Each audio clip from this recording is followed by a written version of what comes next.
So would you say mute spec?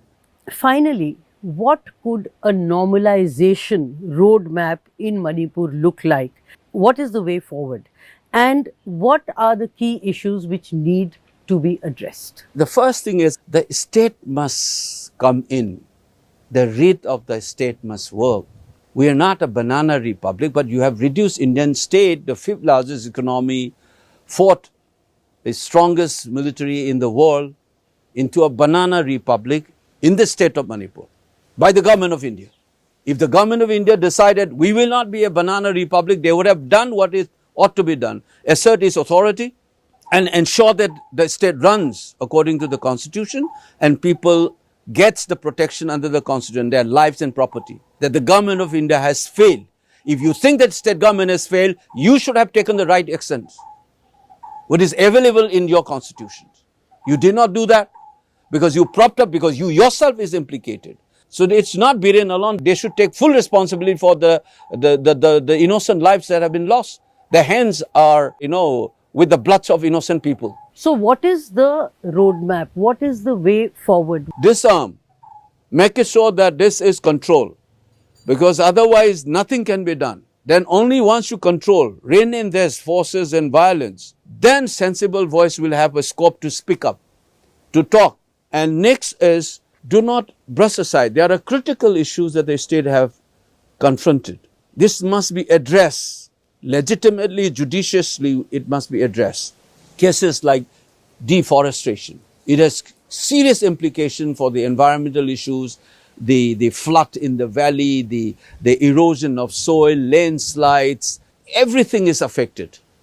Deforestation is one big issue in Manipur. Then we have this influx of foreign elements, which the union government also admitted it. So there must be a serious attempt to delineate citizens from the non-citizens, deal with these illegal immigrants. As long as you have a nation state and citizenship, you should be able to delineate who is a citizen and who is not. So illegal immigrants is one big issue that we need to do, a judicious and objective, legitimate process to delineate them, but not to demonize communities in the name of, without doing that, just rhetorics and demonizing communities will not work. Third, drug is a huge issue. It's not only spoiling the youths, but our politics, our political culture, everything gets affected by this illicit drugs and its money. It's not only about plantations. It must be objectively dealt with it. Government of India must take this as a national security issue. Just as I said, you should not reduce Manipur into a Rwandan type of a crisis. You should not make Colombia or Latin American kind of a issue or Afghan kind of a issue in your border states. So government of India must take firm action. The rest of the country is not Manipur's problem. So drug is another big issue that we have. The fourth issue is we have this grievances of the people of different communities. There are perceived or real sense of differential treatment and differential development patterns.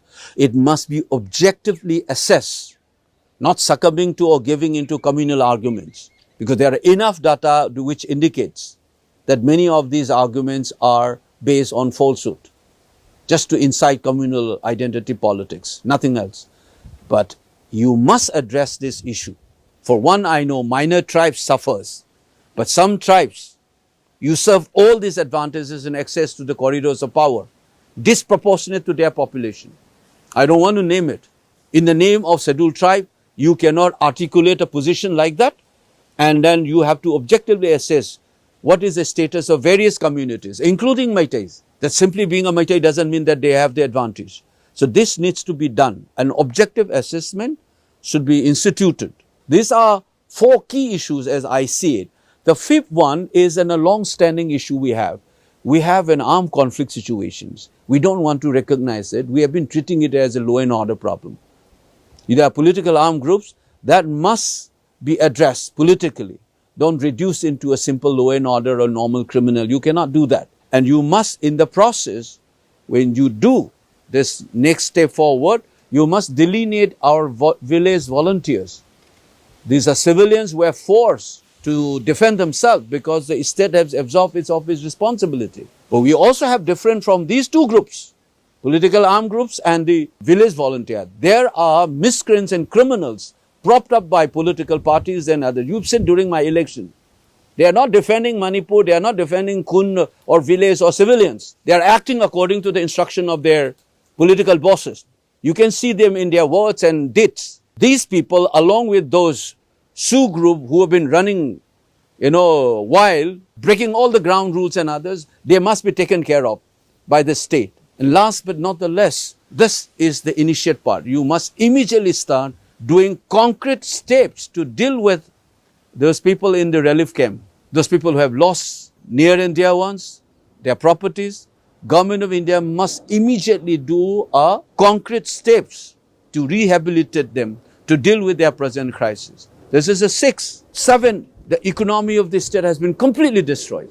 There should be an incentives so that we get more investment. So economy, you should have a special package to deal with, probably a tax exemption for 10 years. For the state of Manipur, this is going to have a far-reaching implication. So economy has to be taken care of through special measures. So these are the 7 key issues that I see that we must follow immediately. Mr. Bimol, Akoijam, thank you.